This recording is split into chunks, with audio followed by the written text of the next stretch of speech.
They didn't. I mean, they hit my car, but I was on the street right there, Mm-hmm. and it looked like it was kind of maybe trying to land in there. It kind of was pretty much almost on the ground, other than that corner, like that dirt, undeveloped.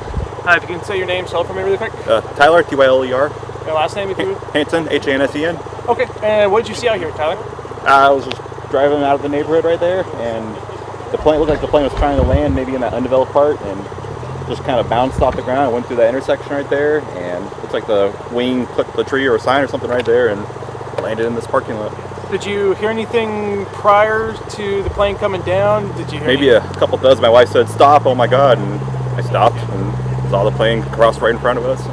And after it hit the parking lot, what happened next? What'd you see? What'd you do? I pulled in the parking lot and called 911 and just kind of gave them a description of what happened and described the plane. And they said, my wife said she saw the two people get out of the plane. They seemed okay, unharmed. And Just two people in the plane? I think my wife said two people, yeah. And they were unharmed and not injured? They seemed okay, yeah, I think, yeah. Okay. And you said it was coming out of the east here, and it was coming... Came like that direction down and kind of diagonally out of that undeveloped area, then through that intersection, and then here.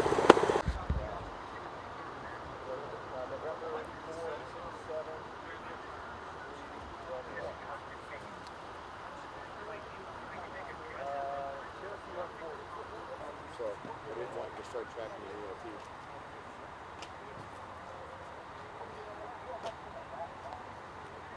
Yeah.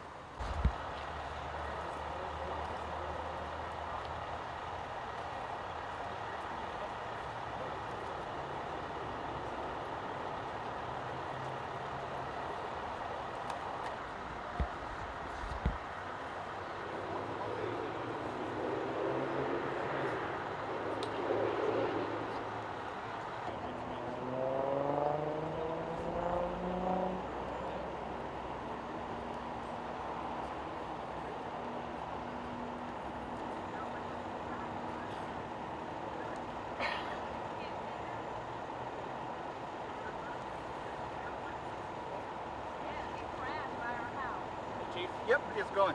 All right, Steve Richards, STEVE-RHCARDS, Assistant Chief, Ground Fire and Rescue. And what are we doing out here today, Chief? Okay, what happened is we got alerted to a possible plane crash in front of the church here. Looks like we have 3 people on board.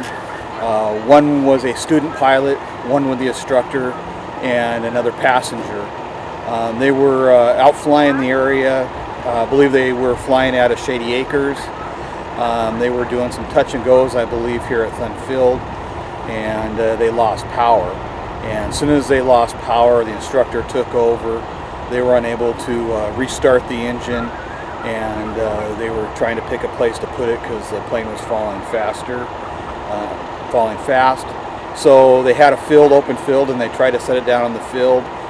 He was afraid he wasn't going to make the field because of the houses, so they kind of aimed for a parking lot, and here's where they landed and rest.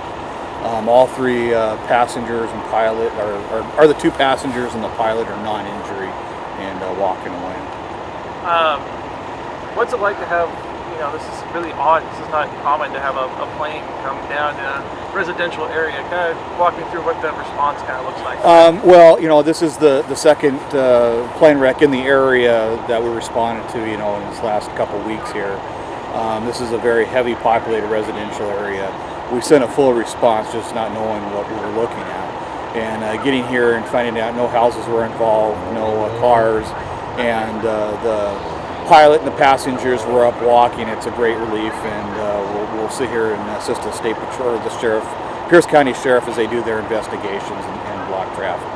And kind of tell me what your thoughts and feelings on the pilot, missing the houses and missing, it looks like a park full of people and coming to rest in a safe location.